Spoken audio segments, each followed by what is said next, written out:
Bueno, bienvenidos, bienvenidas y bienvenides. Esta es la clase número 2 del dictado de la materia de feminismos jurídicos. Mi nombre es Augusto Moikens, soy docente de la cátedra de feminismos jurídicos. En la materia, digamos, en la que ustedes están cursando, es una de las materias optativas de nuestro plan de estudios. Y la unidad en la que voy a intervenir como docente es la unidad de feminismos y su vinculación con los colectivos de la diversidad. En relación a esto, digamos, lo que quisiese precisar en relación a esta clase y desde qué lugar voy a abordar esta temática en breves minutos para que ustedes puedan tener una referencia de cuál es el material que se ha dado, es desde la perspectiva de la teoría queer. ¿Y por qué hemos elegido, digamos, que ustedes conozcan la teoría queer para hablar de diversidad? Porque a la hora de seleccionar material, la teoría queer nos parece una de las más ricas para hablar de la diversidad en su amplio sentido. Y lo que voy a hacer en el caso concreto es vincularla al colectivo LGBTIQ+, para que ustedes puedan tener una aproximación directa de qué hablamos cuando hablamos de colectivo LGBTIQ+. Nosotros, ¿qué tenemos que mencionar cuando estamos hablando de teoría queer? Tenemos que hacer referencia, digamos, en los textos que le hemos pasado, la principal, digamos, artífice y autora de la teoría queer es Judith Butler. Judith Butler es la que ha edificado todo el andamiaje o el material teórico sobre el que se asienta la construcción de la teoría queer. Es una feminista. Desde su posición, ella ha planteado la existencia de la teoría queer. ¿De dónde partimos nosotros? Y ustedes seguramente ya han venido, digamos, teniendo información. Nosotros tenemos que hablar de que en nuestras sociedades, en las sociedades, digamos, occidentales en su amplia mayoría, y en la amplia mayoría de las sociedades del mundo, la construcción cultural es una construcción cultural binaria. ¿Y a qué hacemos referencia cuando hablamos de construcción cultural binaria? Hablamos de que nuestro sistema de poder cultural, nuestra forma de organización social, se basa en una división tajante que gira en torno al sexo/género de las personas. O sea, dado tal sexo, corresponde tal género. O sea, dado el sexo masculino, por ejemplo, correspondería el género, dado el sexo género masculino, dado el sexo biológico femenino, correspondería el género femenino. Y esa construcción cultural ha llevado, digamos, a trascender, digamos, netamente lo biológico, lo sexual, y ha llevado a imponer en relación a ese accidente biológico determinadas pautas conductuales de las personas. Entonces, esta construcción cultural ha edificado toda una teoría de conducta en relación al hombre y a la mujer. Dado el sexo masculino, el hombre debe comportarse de tal forma, debe hablar de tal forma, debe proceder en su comunidad de tal forma y ocupa un lugar determinado conforme a ese género. Y en la construcción cultural en relación a la mujer debe comportarse de tal forma, es de tal forma, debe vestir y usar indumentaria, digamos, que la represente, debe conducirse de tal forma y debe ocupar un lugar en torno al poder también previamente establecido. Entonces, ¿qué quiere decir? Que antes del nacimiento de cualquiera de las personas que integramos una comunidad, ya existe una construcción cultural dividida en dos, conforme a los sexos, que va a decir cómo nos vamos a comportar. Y en relación a esta preexistencia, digamos, cultural, no solamente nos asume o nos predispone a determinados lugares sexogenéricos o de roles, sino que también nos indica una posición de poder o de privilegios. ¿Qué queremos decir? Que esta construcción cultural no ha sido casual y por eso ha venido diciendo que los hombres, por ejemplo, eran seres superiores, eran los dueños de los estados cívicos, eran los que podían ser parte de los grupos de poder, formar parte de las decisiones políticas de un estado, ser ciudadanos elegidos, formar parte del sistema económico, digamos, con mayor fuerza, en este sentido ser los empresarios, los poderosos, los que negocian, y a la mujer le asignó un rol, digamos, más vinculado a las tareas de cuidado, en donde la participación y el poder y la influencia estaba relegado. Esa construcción cultural binaria al día de la fecha existe, por supuesto que el movimiento del feminismo ha ido cuestionando.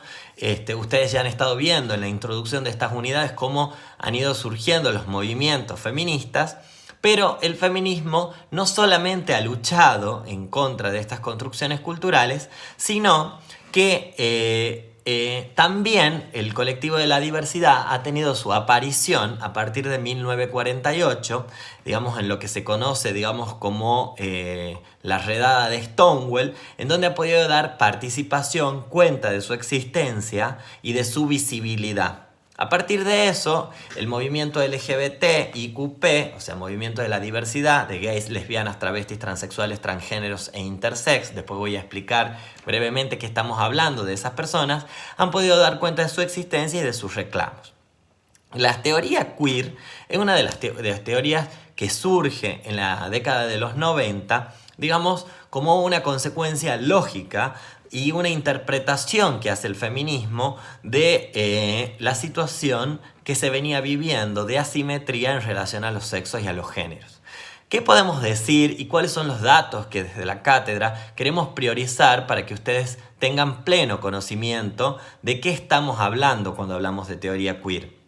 Tenemos que decir que la teoría queer es el conjunto de ideas sobre el género y la sexualidad de las personas, que afirma que los géneros y las identidades sexuales y las orientaciones sexuales son el resultado de una construcción social ficticia, arquetípica, y que por lo tanto esas construcciones sociales ficticias y arquetípicas no están esencialmente inscriptas en lo biológico o en la naturaleza humana, sino que se trata de formas socialmente variables.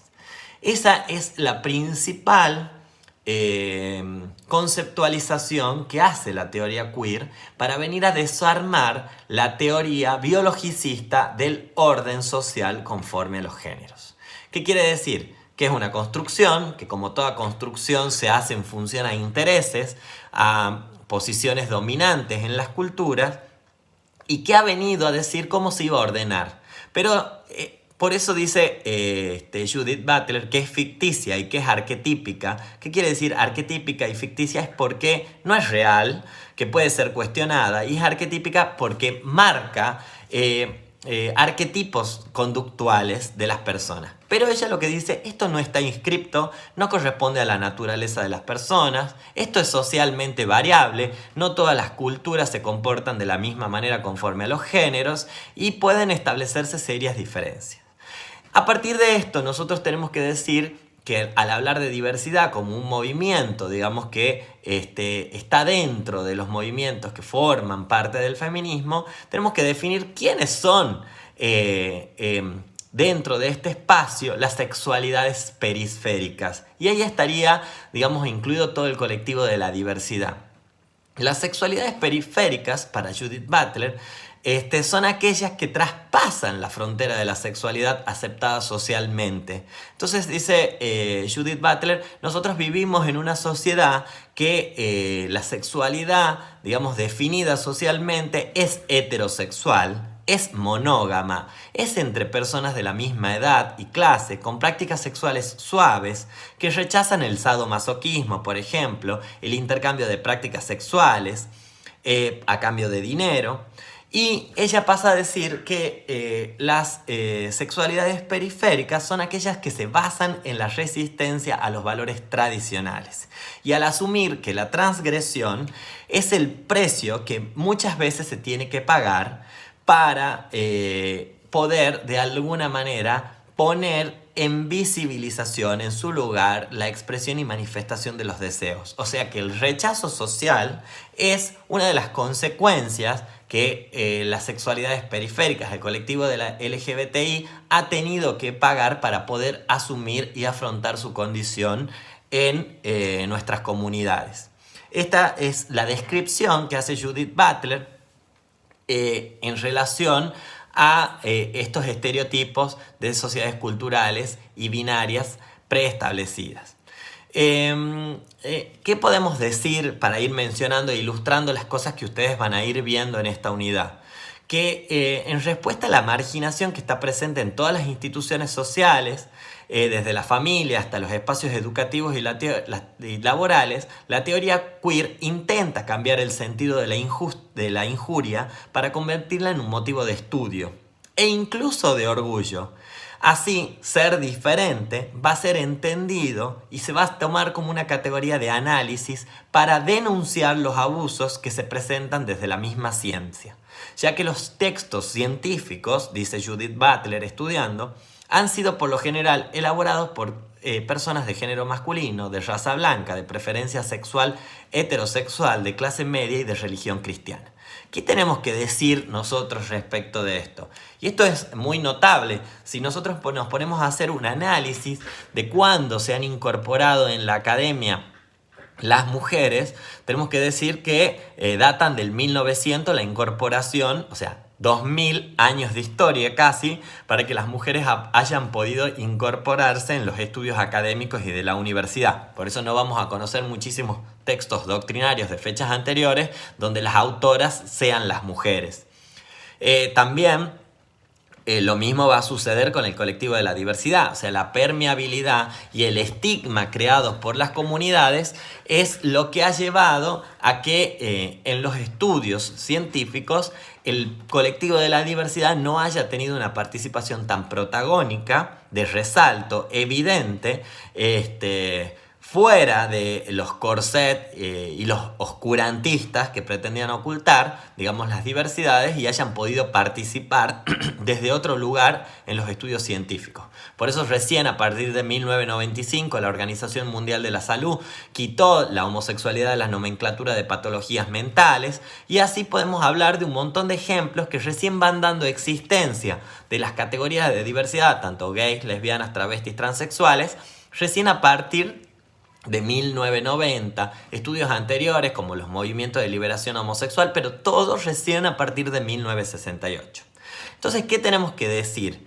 Que la teoría queer va a intentar dar voz a todas aquellas identidades que han sido acalladas por el androcentrismo, la homofobia, el racismo y el clasismo científico. Entonces, nosotros ¿qué tenemos que pensar? Y yo creo que esto es algo que muchas veces no se piensa cuando se estudia y cuando uno forma parte de los espacios académicos y científicos y forma parte de los espacios de educación, ya sea la educación primaria y secundaria. Es quiénes han estado detrás de los textos en los que hemos estudiado, quiénes han escrito las teorías en las que se edifica las ciencias jurídicas, las teorías en las que se edifica la psicología, quienes han escrito las teorías en las que se basa la ciencia médica. Es por eso que la teoría queer intenta decir, miren señores, señoras, nosotros hemos venido trabajando de esta manera y los colectivos de la diversidad no han podido participar de la construcción de nuestras sociedades y no han podido formar parte de la producción de los documentos científicos y tampoco, como consecuencia de eso, tampoco han podido participar de los espacios de poder, de las decisiones políticas, todas las consecuencias que ustedes ya fueron viendo que ha sucedido en relación al feminismo mismo, o sea, el colectivo de las mujeres en sí. En un primer apartado del artículo, ustedes van a ver de este artículo que se le da desde la cátedra, que se analiza el surgimiento de la teoría queer a partir de esa identidad deteriorada en la que se incorporan a la ciencia aquellas personas que han sido discriminadas para hablar de sí mismas en condiciones de exclusión del sistema. Entonces el artículo que se les brinda desde la cátedra hace este primer análisis. Ustedes van a seguir el texto y van a dar cuenta cómo la teoría queer dice, mirá cómo se ha ido incorporando a la ciencia y cómo ha ido apareciendo en la evolución las posiciones divergentes en relación al colectivo de la diversidad y han ido escribiendo los textos científicos. En la segunda parte del artículo que se les brinda en la cátedra, ustedes van a ver que se estudia la teoría de Judith Butler, quien considera la identidad como representativa e imitativa, donde los roles del género no son más que una representación teatral, donde cada sexo asume papeles creados con anterioridad, imitándolos y reproduciéndolos continuamente. Ya hemos mencionado, vamos a seguir con esto después. En la tercera sección se examina cómo se forma la masculinidad a partir de una triple negación. No soy una mujer, no soy un bebé, no soy un homosexual, haciéndose mayor hincapié en el último. Es decir, cómo se construye, digamos, las masculinidades. Por eso es que están tan en boga en nuestras sociedades las teorías que hablan sobre las nuevas masculinidades. Porque el movimiento, digamos, feminista y el movimiento de la diversidad ha encontrado que no solamente la mujer tiene roles preestablecidos y hay teorías, digamos, que van hablando, sino que también los hombres heterosexuales son grandes víctimas de este código binario de establecer el poder y jerarquizar en una comunidad. En el cuarto punto se reasigna el discurso homofóbico, que parte del insulto para crear identidad. No obstante, el propio sujeto expropia la injuria y recrea una identidad particular basada en la satisfacción de sus deseos y anhelos. Esto es lo que el colectivo de la diversidad ha hecho a lo largo de la historia y es por eso que ustedes han conocido, digamos, determinados eslogans que forman parte del colectivo de la diversidad, como por ejemplo los que hacen mención a los deseos y apetencias de las personas, como por ejemplo la frase de Carlos Jauregui que dice que en una sociedad que nos educa para la vergüenza, el orgullo es una respuesta política. ¿Qué quiere decir? Que visibilizar algo para lo cual se nos ha educado a esconder, a sentirnos avergonzados, avergonzadas de sentir, es una respuesta política e institucional. Pero ahí que está queriendo decir, nos hagamos cargo de nuestros deseos y empecemos a reivindicar a través de resignificar el insulto, digamos, llámese gay, lesbiana, travesti, trans, en este caso puto, puta, torta, traba, todos esos insultos, resignificarlos para convertirlos en verdaderos motivos de orgullo. ¿Qué tenemos que decir en relación al surgimiento de los estudios queer? Voy a ir tratando de ser lo más breve posible para que ustedes no tengan que ver un video de larga extensión. Que los estudios queer tienen su nacimiento en Estados Unidos. ¿Quién es el principal autor que empieza a hacer análisis? Es Foucault en 1976. Después, los descubrimientos sobre la tolerancia homosexual desde la antigüedad hasta la Edad Media, donde Boswell empieza a estudiar cuáles han sido, digamos, a lo largo de la historia, los comportamientos homoeróticos, las condiciones de transexualidad que existían y que en algunos momentos eran tolerados, pero que no estaban documentados y que no formaban parte de ninguna investigación. La primera universidad estadounidense que constituyó un desarrollo de la teoría queer fue la Universidad de Columbia en 1989, posteriormente la de Duke, luego la de Nueva York y luego el Centro de Estudios de Lesbianas y Gays de la Universidad de Nueva York. En América Latina, específicamente Colombia, ha realizado investigaciones sobre la homosexualidad y el trabajo sexual. La Universidad de Bahía, en Brasil, ha documentado las muertes por homofobia en aquel país y ha estudiado profundamente los fenómenos de la transexualidad. La bisexualidad, el lesbianismo, la homosexualidad en el año 2003. Miren de recientes que son todos los estudios que se han hecho en relación a la diversidad y a la aparición del colectivo LGBT en relación a los estudios del género. La aparición del colectivo LGBT, gays, lesbianas, travestis, transexuales, transgéneros, es muy reciente en la historia, digamos, que nosotros estamos viviendo, y por lo tanto es de vital importancia darle preponderancia, incluirlo dentro de los estudios del género, para poder edificar dentro de todas las disciplinas creencias y convicciones que estén ajustadas a los tiempos actuales y a lo que la ciencia está indicando a través de la incorporación de los estudiosos y las estudiosas en los espacios universitarios y académicos. La Universidad Autónoma de México tiene un programa universitario de estudios en género en relación a la diversidad sexual.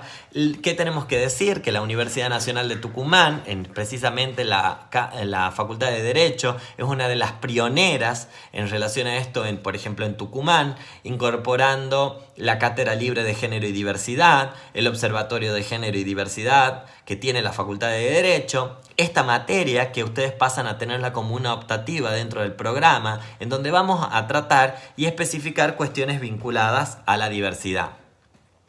¿Qué hablábamos de la identidad performativa o qué mención estábamos haciendo cuando hablábamos de la identidad performativa? Judith Butler dice que ambos, los estudios del género han sido emparentados con la teoría de queer.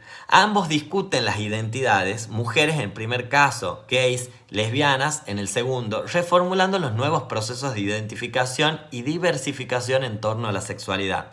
Judith Butler en el año 2000 dice, ha ejercido una gran influencia en la teoría del género feminista y en los estudios queer por proponer una concepción del género imitativa y representativa. Señala que el género es esencialmente identificación, que consiste en una fantasía dentro de otra fantasía. El género se define, de acuerdo a Judith Butler, en lo que se denomina performance, esto es, la repetición que imita constantemente la fantasía que constituyen los significantes de manera imitativa. Bajo esta visión, los comportamientos tan criticados como el amaneramiento para algunos gays y transexuales o las relaciones de batch, o sea, las camioneras, o femme con su imitación particular al género, según Butler, remiten a la estructura imitativa propia del género. ¿Y qué quiere decir cuando Judith Butler habla de una fantasía que está dentro de otra fantasía? Como hemos hablado de que el género preexiste a la persona, o sea, las construcciones culturales en relación al género preexisten al nacimiento de cualquier persona, desde el momento en el que las personas nacen y se les indica cómo tienen que comportarse, que ya hay una fantasía, la fantasía del género y de cómo deben comportarse. Y desde el momento en el que las personas nacemos, obtenemos subjetividad y decidimos comportarnos conforme al género que se nos ha indicado u otro, también estamos representando ese género que era performativo e imitativo. Por eso Judith Butler dice que es una fantasía dentro de otra fantasía. Las categorías de identidad tienden a ser instrumentos de regímenes regularizadores para Judith Butler, tanto si obran como categorías normalizadoras de estructuras opresoras, como también sirven de encuentro para una posición liberadora. Es decir, la categoría lesbiana es tan reguladora como liberadora y a la misma forma que es la categoría heterosexual. ¿Qué quiere decir Judith Butler? Desde el momento de que existe la categoría heterosexual, es una categoría reguladora y que a la vez también puede ser liberadora para ese sujeto. La categoría lesbiana, a la vez que funciona como una categoría liberadora para esta persona o para el colectivo de la diversidad, también es una categoría opresora, porque nosotros ya en nuestro inconsciente, en esta performance que preexiste, ya tenemos elementos caracterizantes de lo que nosotros podemos definir como una lesbiana, un gay, una persona trans, una persona... Por eso la teoría queer trasciende a eso e intenta ir más allá. Butler afirma que los vocablos lesbiana y gay no brindan ninguna revelación transparente. Existen por la necesidad de representar un sector político oprimido, como paradigma de lo que exige ser controlado, regulado y clasificado en un espacio de ruptura. Para Butler, todo lo que somos es una imitación, una sombra de la realidad. La heterosexualidad forzosa se presenta como lo auténtico, lo verdadero, lo original. Ser lesbiana es una forma de imitación, un nulo esfuerzo por participar en la fantasía de plenitud de la heterosexualidad naturalizadora. El transvestismo no es una imitación de un género auténtico, sino que es la misma estructura imitativa que asume cualquier género. Eso es lo que está diciendo Judith Butler. Para Judith Butler no hay un género masculino propio del varón, ni uno femenino que pertenece a las mujeres. El género es consecuencia de un sistema coercitivo que se apropia de los valores culturales de los sexos, que era algo que ya habíamos asumido. La heterosexualidad, por lo tanto, debe asumirse como una repetición coercitiva y obligada de los fantasmas ontológicos del hombre y mujer, que exigen ser fundamentos normativos de lo real. Sin embargo, el sujeto no elige la actuación del género libremente, sino que tal representación para Judith Butler de la heterosexualidad es obligatoria, bajo la amenaza de sufrir castigo, violencia por cruzar las fronteras del género. Aunque la transgresión para Judith Butler también provoca encanto y placer. Entonces, ¿qué quiere decir? Que la construcción del género hombre y el género mujer se construye representativamente. Y la heterosexualidad es obligatoria para la construcción del género hombre y mujer. Por eso, cuando hemos iniciado esta unidad, hemos hablado de esta construcción cultural social binaria. ¿Por qué? Porque si no representamos y no respondemos a ese mandato de heterosexualidad, la amenaza que existe socialmente es la de sufrir el castigo y la violencia por atravesar las barreras del género. Lo que también queríamos hacer o precisar, ustedes después lo van a ir profundizando en los textos, es que la construcción de la masculinidad se basaba en estas categorías. No soy un niño, no soy una mujer, no soy un homosexual. Dice, la represión de la homosexualidad masculina tiene como objeto la conformación de la hombría y la estabilidad del sistema de los géneros. Eso es lo que dice la teoría, digamos. La represión de la homosexualidad masculina lo que está cimentando es la estabilidad del sistema cultural binario en el que se somete a las mujeres. Por eso es la feroz represión que existe para nombrar la homosexualidad. ¿Por qué? Porque si nosotros nombramos, estaríamos dando lugar a liberar el homosexualismo contenido. Entonces, para Butler, un hombre es un homosexual que se niega a sí mismo. ¿Por qué? Porque está completamente reprimida la posibilidad de manifestar la existencia de la palabra homosexualidad o de la existencia de la variante de la homosexualidad. La sublimación de la homosexualidad se produce a través de la represión del deseo homosexual. Esta sublimación del deseo homosexual es de suma importancia porque garantiza la pertenencia social y la